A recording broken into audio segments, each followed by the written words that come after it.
bultan nagaa jirtu bakka jirtunitti nageenyi fi jaalalli jirtu baay'ee nagaa keessanii akkam jirtu nagaa jirtu galata waaqayyoof galanni haa ta'u nagaa kun jiraanillee waaqayyoof galanni haa ta'u akkam jirtu nagaa keessanii jirtunitti lafa irra jirtanitti bakka irra jirtanitti waaqayyoof nageenyi fi jaalalli waaqayyoof ni haa baay'atu abbaa kun nagaa jirtu nagaa kun jira abbaa keessan wajjin nagaa waaqayyoon ture jedhu Kecuali sendiri agama itu jika ada waaqayyo dah jalan ni ada kan saat kanan dia jalan waaqayyo bayan aku sinai senja apa pun agama itu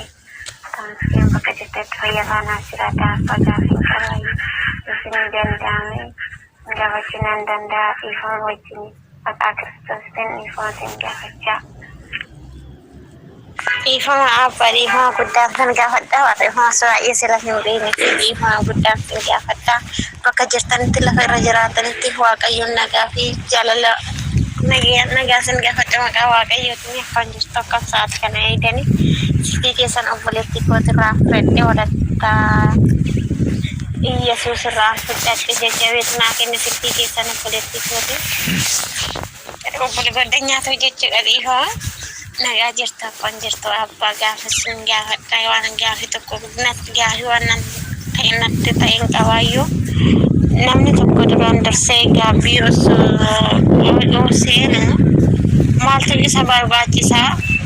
akkasumallee akkaataa gaabbiin itti galuuf illee osoo natti ibsitanii abba baay'ee natti tolaayyuu maqaa waaqayyootiin ifaansin gaafadha garuu maaliif seetanii nama gaafadheen tureeyyuu abbaa tokkollee gaafadheen ture gaafannaan guyyaa kamiyyuu kadhannaa fi soomii walirraan citu naan jedhanii obboleettii too jajjabee gaafadhe immoo goddanyaa foolshii gaafannaan laafti akkasii mufnaan jettee Tuturi abbaa kiyyaatiif hanqinaan gaafadhuuf akkasittiin gaaffiin hangalamu naan jette abbaa ani immoo kanan jiraadhu biyya hambaa waan ta'eef baay'eetti jira na gabdaya abbaa maqaa waaqayyootiin maqaa haadhateenya qulqulleetti dubree maaramiitiin sinirtisaa adoo ifa naa gootanii baay'ee natti tolaa siniin jira abbaa koo abbaan dhiifama isaan akkanaa jaalli olaanni irraan bare waan ta'eef hin beeku qaaman hin beeku ani nan jiru biyya hambaati qaaman illee hin beeku olaanni marraan malee olaanni irraan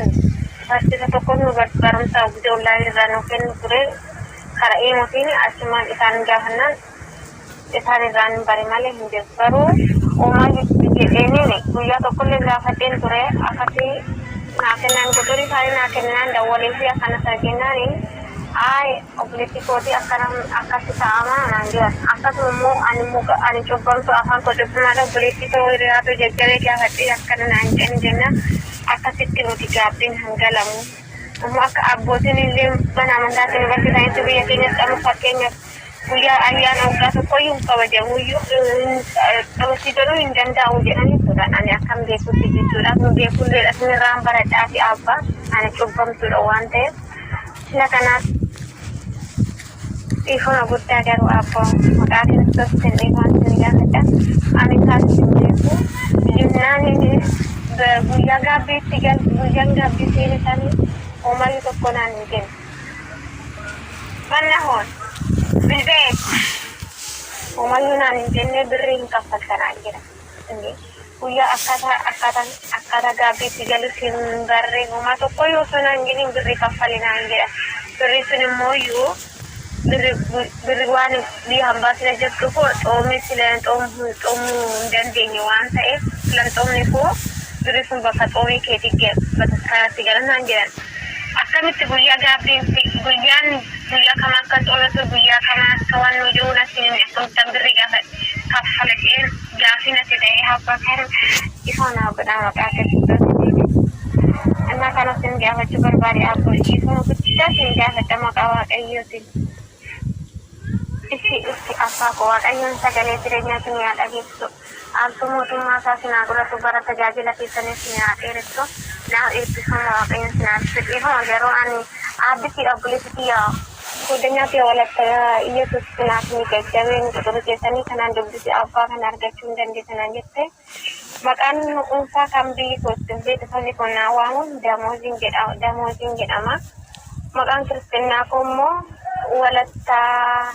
kiristoosin jedhama abbaa kiyya bakka jirtanitti nageenyi arjummaa waaqayyo sinirraa hin fagaatin jedha maatii baay'ee hedduu tokkoon bakka akkamitti guyyaa xoomiitti xoomulli naan kennamu uumayyoo osoo naan kennin akkamitti duree na gaafatan jedheen an kanarras bakka gaafinatti ta'e ammoo yuutuubii keessanillee nan alfaatunan argeenan wanni jechaa nan fakataasala maalfi bakka isinillee naa ergitee turte abbaa gaariidha naan jette turte obboleettiin kiyya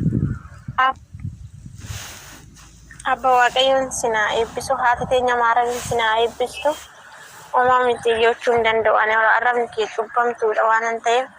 waaqayyoon ammoo akka cubbu kiyyaaletillee naanii nan balleessinis naaf jiraadha umurii dheeraa sinaa jiraachisu waaqayyo abbaan keenya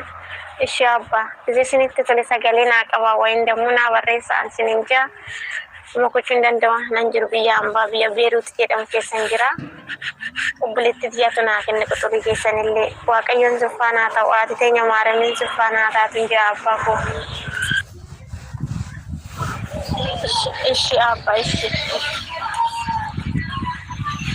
Ishi abba dhiifa magaroo mangadirra jira waan ta'eef sagaleen xiqqoon jira natti fakkaate ishi sinifan bilbila rakkoon hin jiru waaqayyoon sinaa eebbis naa eebbifama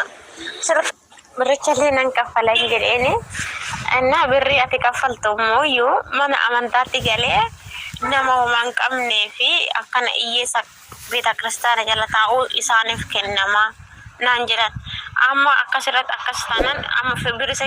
isaan irratti ergamu eenyurratti ergee ishii gaafannan afachi duraan dursitee hin muddamin naan jette obboleettiin to'annoon na gorsitu naan jette anillee duraan nan ergan jedheen ture afachi muddamin amma gaafii abbaa kiyyarraa argattutti gaafadhuuti waan isaan siin jedhan waan hojii naan jette ani ergasi baqqaan naafillee dawwalanii indi gaabbiin birriidhaan hin jiru naan jette isheenillee akkuma keessan kan abbaa sanaa eebbisu Hanumaafan baay'ee tokko sinaa canaannaqaan jira waaqayyoon dammoo ulata akkasallee habaasanii dubbamtu waan ta'eef dhiifama guddaa cinaa abbaa dhiifama guddaan sin gaafadha maqaa waaqayyootiin homa gochuun danda'u waan ta'eef kanaatti jaaru dhiifama